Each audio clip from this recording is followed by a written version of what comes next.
ये निकाल दो chair.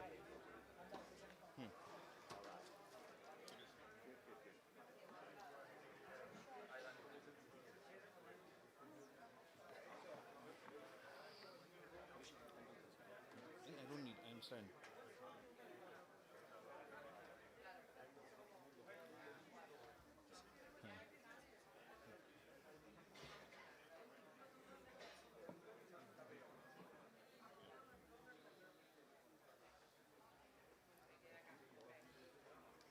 Good morning, ladies and gentlemen. We'll start the session now.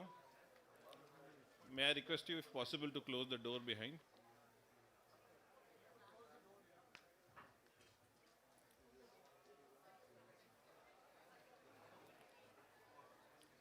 Okay, good morning, everyone.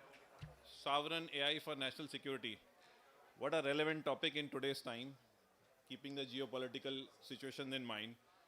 And I welcome you all, including our eminent panelists, for this interesting and very, very relevant session in today's times. Yeah. So, question in front of us is that why we are discussing sovereign AI.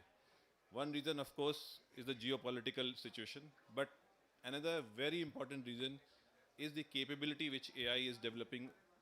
In fact, actually, in the very recent times, if you see, there is one development which shook the entire world was the latest release of two models, which demonstrated that how AI is actually increasing its capability by leaps and bounds.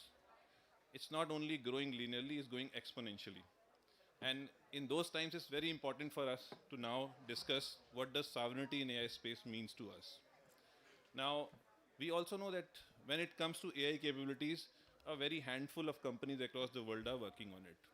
And but coming back to the capabilities, now, if you see what the Model 5.3 codecs from ChatGPT and 4.6 have really demonstrated is something very remarkable in terms of capabilities. But what is more remarkable is the ability of AI today to write itself. And when I showed this piece of news to my college going kid, he actually opened the technical document of 5.3 and showed it to me, and I quote, GPT 5.3 Codex is our first model that was instrumental in creating itself. So that's the kind of capability we are talking about. And with this context, ladies and gentlemen, it's very important for us to understand what is sovereignty in the AI ecosystem means to us and how do we take it forward. So with help of today's eminent panelists, let's go ahead and delve into this topic a little deeper. Now, to start with, I would like to bring in Pierre Stefano. Pierre, first of all, welcome to the India AI Impact Summit. Thanks for traveling all the way from Frankfurt to attend and be with us. Uh, Pierre, in your global role as the government business leader for EMA region, which essentially means Europe, Middle East, India, and Africa, and also being the digital sovereignty lead for KPMG globally, uh, it will be great to hear your thoughts. What other nations today are thinking in terms of sovereignty in AI space? What do they think sovereignty actually is? And what kind of regulatory reforms or other initiatives they are planning? So over to you, Pierre. Okay. Thank you. Thank you very much, Abhishek, and thanks for having me. Well, when we talk about sovereign AI, I think from my experience, we see a lot of emotions in the discussions. That is, I think, my first observation. So I'm based in Germany, and I see the discussions going on to be, as I said, extremely emotional, and especially having become even more emotional since Trump 2.0. That's right. And if you think about, and we started was I think 1.5 years ago within KPMG globally to start what we say a bridge campaign, which is something, yeah, a product, a service offering around sovereign digital sovereignty. And 1.5 years ago, this was perceived at least only to be a topic, let's say, in continental Europe. 1.5 years later, when I travel around, it's a topic everywhere except for the US and China. So it's everywhere in the world. I speak to my Canadian colleagues, they want to talk about sovereign digital sovereignty. If you are in the Middle East, if you are in India, in Australia, in Europe, in Africa, it's a topic everywhere. So that's my first observation, and I think it's good that we talk about it. The second observation is, I said it's very emotional. So we need to bring in facts and figures. What does sovereignty, digital sovereignty, AI sovereignty, cloud sovereignty really mean? And I think we need to be also kind of educational when it comes to that, because many decision takers, so people that are important in governments and public sector, often are not techies. So it is something very fuzzy when it's about sovereignty. Does it really mean? Is it about the infrastructure? Is it the applications? Is it the AI model? What is it really? Is it the chips? Does it need to be on national soil? So are we talking about data centers? And it all gets mixed up in a way. And I think we need to go layer by layer and then think about what's really important and what is not. But coming to your question, so where should it be really sovereign? I think also here, when let's talk about the data level. Also here we need to segregate. It's not everything that a government does and all the data that a government has needs to be super confidential and classified, because there are many, many data that are data like every corporation has those. So why not put them on a public cloud? And why I'm always mixing up cloud and AI is, of course, no AI without the cloud. So that always goes together.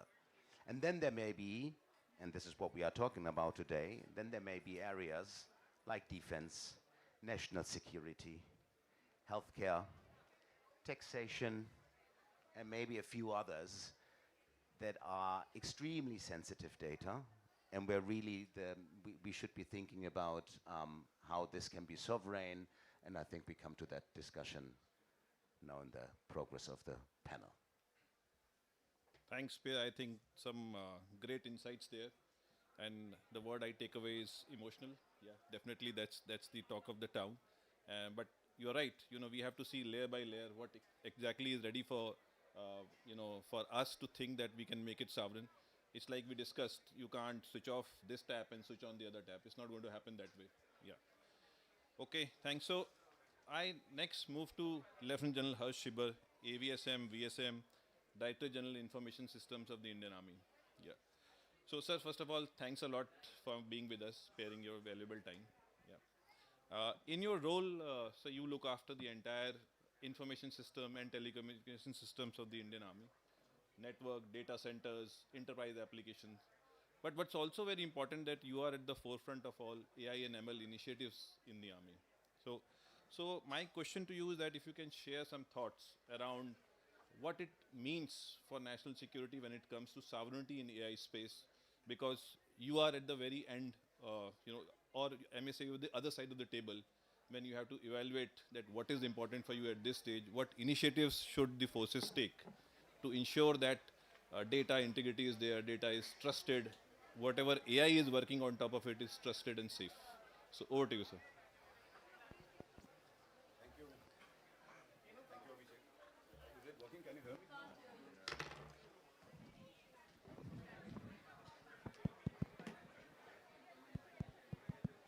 Yeah, thank you, Abhishek. Uh, so first of all, it's indeed a pleasure to be here, first day, first show, and to see a very large crowd, which shows the relevance of the event for each and every one of us. Now, to address your question about the imperatives or what is relevant to defense forces as far as sovereignty is concerned, what I will try to do is I will try to contextualize it into the domains in which probably AI applications in defense will are being rolled out and will eventually get implemented, and then try to connect it with why sovereignty is becoming more important to us at this stage. To start my argument, I would say what has artificial intelligence done?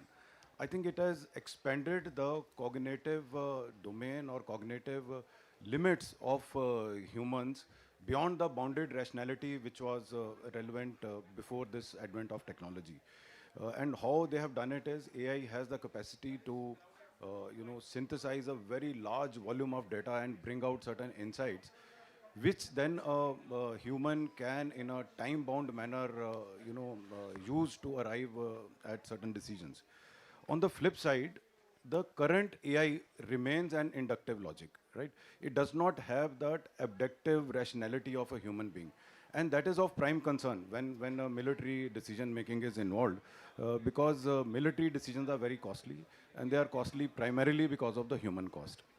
So what I'm going to do is I will try to talk about only four domains. If today, if you want to ask, please list a domain in which AI will not be relevant, I think it is an impossible answer.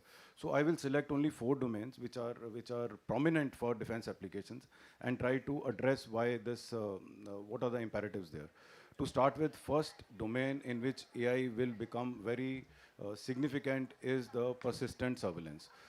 Today we have multi-sensor, multi-data, multi-source fusion, which is the only way to analyze it, to reach a decision is to have an AI interface in between.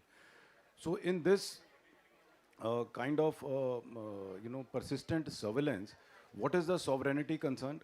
I think if we have to trust a system in such a scenario, what it will be prone to would be an automation bias. And when I say automation bias, I say that there's a tendency of a human mind to go into in a mode where you try to trust more and more an automated output than your instinct. So that automation bias may become very critical or very, I would say, threatening in case we, are not sure of the system which we are implementing here. To give you an example, 26 September 1983, world would have seen a nuclear war starting, but for one duty officer, Petrov, who went against the protocols and he did not initiate the launch button for nuclear missiles. All his sensors were shouting to launch a nuclear attack because USA has launched 5 nuclear missiles towards Russia. And the time period, that window was only 20 minutes. Only one abductive decision he arrived at is that if such an attack has to take place, why only 5 missiles? His system was showing that 5 missiles have been launched, and he went against the protocol and he disobeyed the launch option. And later on, and he predicted it to be a false alarm, and it was proved to be a false alarm. That satellite-based sensors were detecting reflected sun rays of the cloud as an electronic signature of a nuclear missile launch. So we will require many more Petrovs in the system when we have a persistent surveillance being guided by artificial intelligence. My next point where AI will get predominant is the cognitive warfare. AI can build narratives very efficiently at a very fast lightning speed, and in a narrative warfare where cognition will play a very important role, we require a superior algorithm.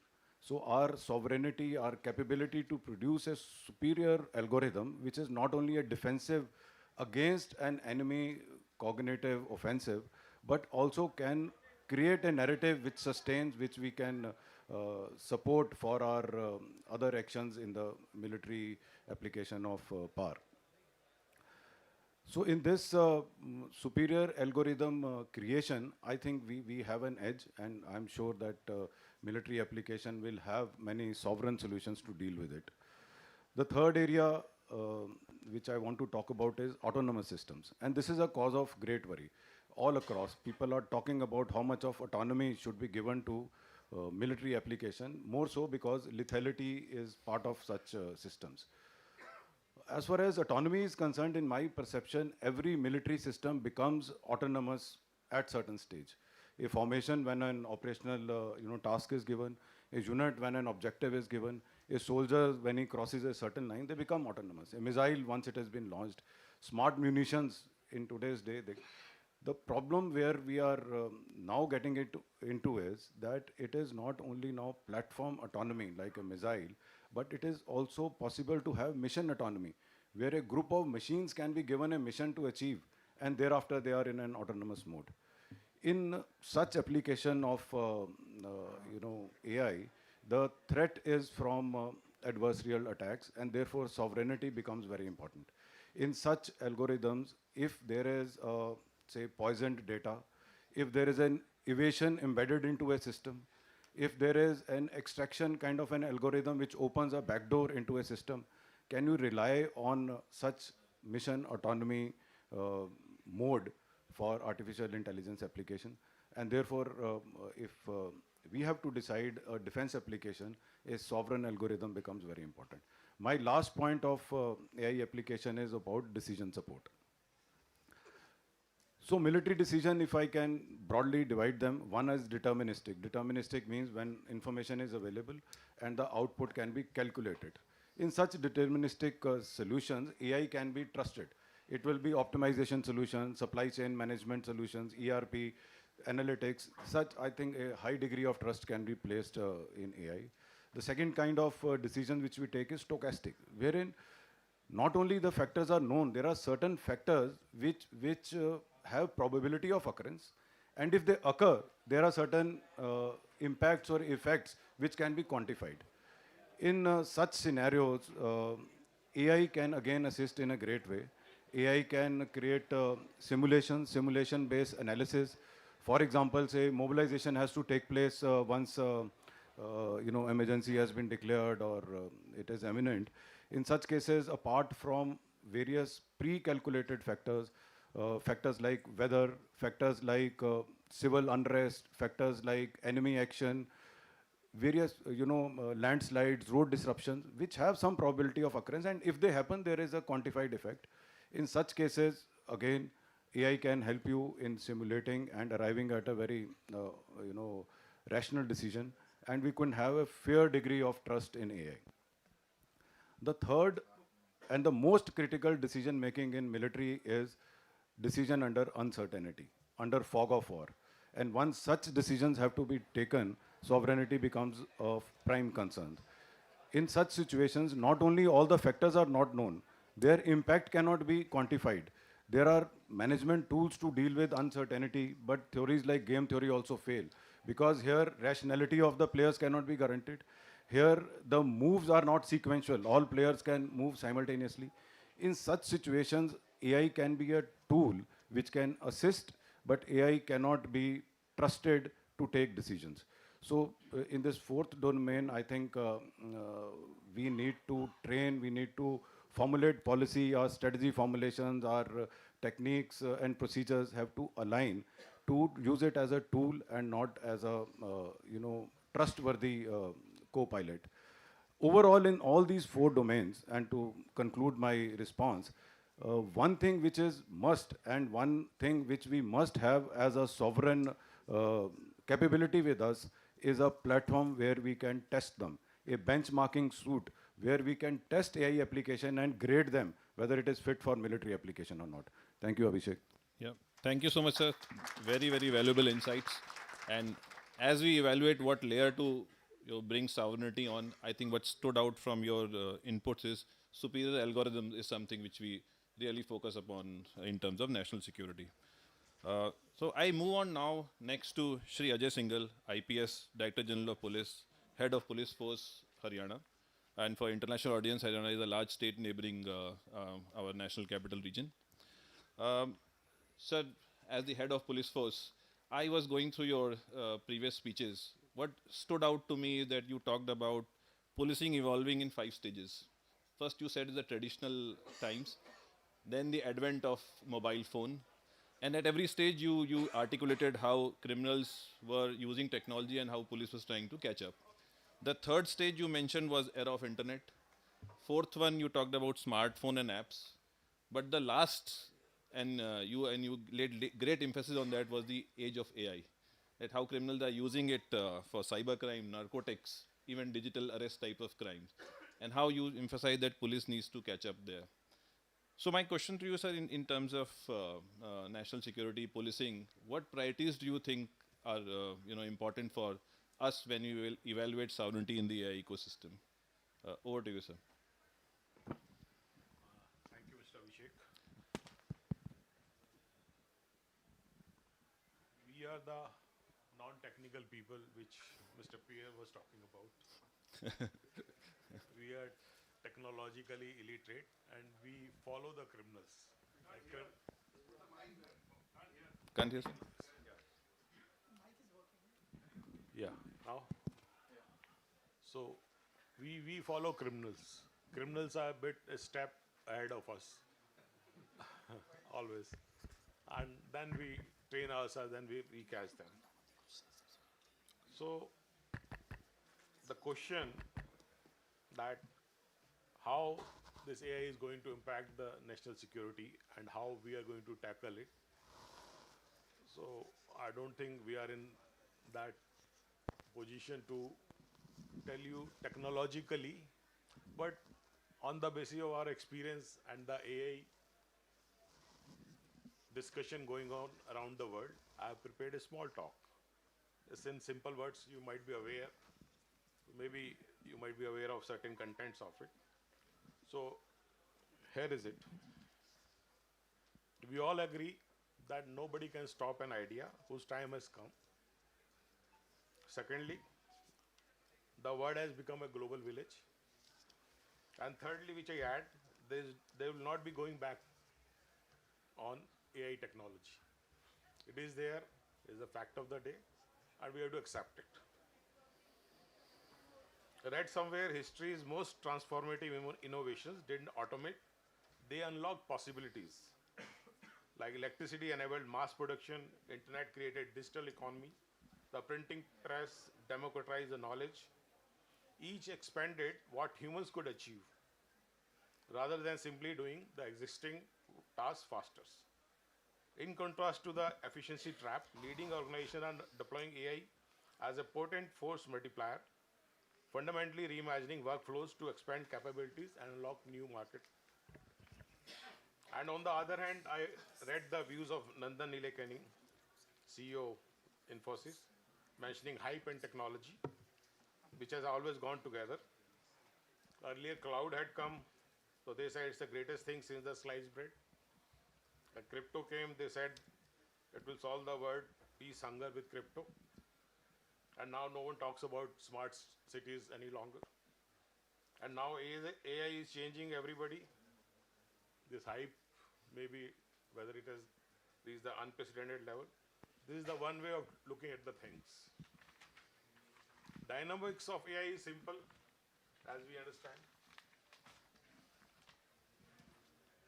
Because it is suggested that by 2030, 10 trillion of the world economy will be governed by AI technologies. So whether it's a bubble or hype, only time will tell. However, with every technological advancement, it brings a new challenge for police. Because we are the scavengers of the society. We have to clean the trash or mess created by tech to provide safe and secure environment to police and society. And however, it is, again, it's heartening to know that this time, police views are taken ab initio. Otherwise, earlier, the police were never associated in the planning or conceptual state. Thereafter, responsibility of cleaning used to be thrust upon us. So thanks for this platform for raising the issues and flagging our concerns. We are really thankful. Thank you so much, sir. Thank you so much for your valuable inputs. Sorry, do I move on or you? Sorry, please, sir. I'll take Please, some yeah, please go ahead. 120 Please go ahead. seconds more. Yes, sir. Please go ahead. So we have to learn from history. 1995, Google provided accessibility to info, transparency, equality, but created what new problems? Fake info, trust issues, planted info, manipulation of human behavior, propaganda, porn, etc. In 2008, someone known as Satoshi Nakamoto introduced blockchain and Bitcoin, and some brilliant engineer created dark web to unite the world, but in fact, he united the underworld. So police somehow was able to tackle the problems as the changes were vast and slow-paced, which emerged due to internet and mobile tech. But AI is a disruptive tech. It's much, much different, a much stronger, much permanent damaging potential, and at a much faster speed. Now, after bringing the dark side of AI, I propose my understanding strategic shift required for national term security. For that, we have to understand a five-layered enigma. Recently, one godfather of AI, Jensen Huang, has beautifully explained the five-layered cake called Akima model. We all know about it, I think. So it is energy, chips, infrastructure, models, and applications. So all these five layers cake matters and affect directly to the police in one way or another. For law enforcement, sovereignty at the top layer, that is the application we use, is insufficient. If hostile actors can disrupt power to critical data centers, our AI-enabled emergency responses goes down. If chip supply is controlled externally, our access to crime analytics can be throttled. If infrastructure resides on foreign clouds, sensitive data becomes vulnerable to external jurisdiction and surveillance. And there is a downside of AI as well, which is consumption of huge energy, water, and carbon emissions. So fundamental principle, the sovereignty must extend through the entire stack, or vulnerabilities at lower levels compromise security at every level above. So in my humble opinion and the limited knowledge as I foresee, these are the strategic shifts needed for long-term national security in India's sovereign AI roadmap. Thank you so much. Thank you so much, sir. Thank you so much. So, sir, a couple of very important points came out from your side, especially around the threat AI possesses in various areas related to national security. Now, one important question which also comes out in front of us is that whether we tackle each and every layer, we go for a big change in terms of sovereignty, or we go for incremental changes.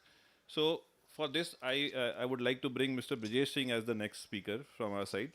And while Martin, I'm very keen to bring the industry in now, but I can't help it because he's in the room and he brings that unique profile of a senior officer, bureaucrat who has dabbled in the world of AI from day one. He's not just written and spoken about AI, he's a practitioner himself. So I've known him for a number of years, and I just read a very relevant article from him which came in Sunday Guardian, I think 2 days back, sir. So, we first of all, I would you've expressed very important views, significant views about the data and its bias. So while we say we can make AI sovereign across layers, but if the data is throwing a bias, isn't that very important aspect of sovereignty? So I would like to bring your thoughts there, sir. Then probably later in the session, I would also like you to express your views about the change which we are saying across, or it should be incremental. So over to you, sir. So, setting the context right on sovereignty, Pear said that it's emotional. Yeah. I say it's not emotional, it's visceral. It's existential, Yeah. right? And what is sovereignty? Anything that you cannot develop, deploy, govern, audit, secure, and license on your own terms is not sovereign, right? Each of these terms is very important. Now look at the case of Naira Energies. Somebody possessing a kill switch on an infrastructure can shut off, your access to any technology. So imagine this. Now, for all the benign technology which is being given to us, this again is coming to pre-colonial days where, you had spices, minerals, cotton, tea, which was manufactured here, taken by train lines to Manchester, and you got nice finished products. Now, every transaction that you do, every health record that you upload, every question that you ask and feed to the models will be sold to you back as an API, and you'll be charged for that, right? This is not sovereignty. So, I think governments should, be it defense, be it government, be it private sector, we should not go for any of these AI wrappers. We should go for this, anything that it may be 50% correct, it may be 80% correct. But imagine this, that you cannot give the brain of your sovereignty at some place which doesn't understand you, right? Now look at something very simple. Large language models were developed on, next token prediction based on something called common crawl. And common crawl was basically Reddit Wikipedia. And what Wikipedia is, I've written a large article on how Wikipedia is biased, and I've proven it, how Wikipedia is biased, and that it has a very limited set of editors who decide, what the world thinks. And it is, the ideal of some woke ideal of some tech elite. Now, the irony is that this will become the voice of everybody. The amount of cultural erasure which is going to take place because the model doesn't understand you, because it doesn't understand your local context, because it doesn't understand high context, low resource, uh, things which are, let's say, in Bhojpuri, in Malayalam, in Tamil, in Marathi. Let's say there's a local variety of fish. It may be known by different names, but the GPT doesn't know it. So it starts to flatten it. It starts to give you something else. It look at also principles of alignment, right? Yeah. Governance. Now, governance in China is different. The Chinese society principles are different. And what we call as dharmic principles, we look at society first, right? We help each other. Vasudhaiva Kutumbakam. This is not developed in the model. It talks about individuality. It talks about certain Western ideals, which may not be suitable to us. Now, what has happened is that being a force multiplier, this has become the cognitive infrastructure of the world. Now, there's a biblical story about the Tower of Babel, and you may refer to it, and how it collapsed because it, wanted to create one language, one world. And that is, dear friends, the attempt which is happening with, something which has been created from a very limited set of data which has been created by white people. Now, policing uses a lot of technology, not just generative AI. Generative AI, I think enterprise use cases are yet to come. There's hardly 10% adoption in enterprise still, except for coding. Policing uses a lot of technology. Look at, Kumbh Mela, where we start using fluid dynamics to predict, crowd flows, or let's say number plate recognition or facial recognition. But if you start using any Western model of facial recognition, the error rate is as high as 40% because it has never been trained on brown faces, right? Similarly, any model which does not have contextual relevance, now when you will start using it for law enforcement, where you are taking life and death decisions, this is going to be very difficult. It's a black box. There is no explainability. There is no transparency. How do I put this automated bureaucracy, which is going to take such critical decisions without understanding what it is? And that too, when it is, subject to US laws. So my taxation data, somebody gives me a nice, sovereign AI solution, which is sold by Big Four, right? And they market it to me nicely in suits, and we accept it, that, okay, it's a sovereign AI solution. It's not. It's not. Does it, pass the test of, design, deploy, audit, govern, secure, license? No. Because somewhere, sitting somewhere, somebody would be able to pull a kill switch and stop all access. Right. You see, in the Sri Lankan crisis, the world could stop their payment systems, right? When you saw Russia-Ukraine war was going on, SWIFT was stopped for Russia. So you will have to, with the way we own digital public infrastructure in India, we'll have to create a cognitive public infrastructure, howsoever difficult it is. And that's why it's visceral, it's existential, and we will have to do it. And probably it's time that we should do it. I yesterday wrote an article in the Sunday Guardian, where I called it the architecture of independence, right? It is the architecture of independence. There's no dearth of, experts in India. There's no dearth of talent in India. There's no dearth of, the only thing is compute, which I think geopolitically we should solve. That again is sovereignty, right? Because people are using GPUs to control geopolitics. And that is why we will have to be sovereign at all the layers of the cake. Right. And I believe that when you apply these systems to policing, you will have to go for trust and transparency. And it has created problems. On the other side, it's become a force multiplier.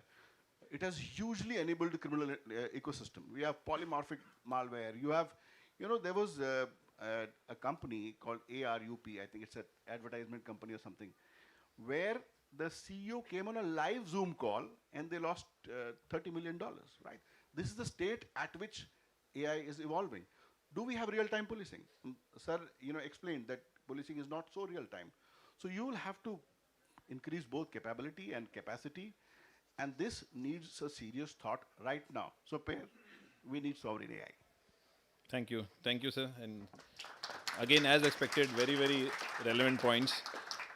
So that reminds me of interview by Jensen Huang a few years back. He said, I met your prime minister all before this AI hype. when it's about in very initial stages. And he said, your prime minister told me that I don't want to export data to import intelligence. He said that was really remarkable for a world leader to think in those times. So I think very relevant points you also echoed, but good that sir you brought compute in picture, because compute is something where we really have to make progress. In fact, the rest of the world, and then I would love to bring pair maybe at later stage. So with this, then I would like to move to Martin. Martin, thanks a lot, first of all, traveling all the way to India to attend the AI Summit and being with us. Martin, in your role as in Teradata, as a leader in data analytics, big data implementation, uh, you have been quoted twice in Data IQ's 100 most influential people in data-driven business. And what's remarkable, I was looking at your website where you are now saying that stop managing data, activate intelligence. So, and I also read your article about the large scale compute requirement which is going to come. For example, you gave a healthcare example where every patient will be followed by an agent, and he'll be firing like thousands, hundreds and thousands of queries to make sure that you have that hyper personalization experience.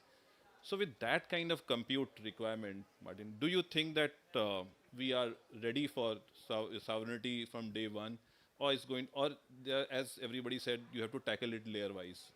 So, what do you think, especially when you come to the layer of data? You know, how the data structures a country like India can make sure that they are sovereign in those aspects. Yeah. So over to you. Thank you.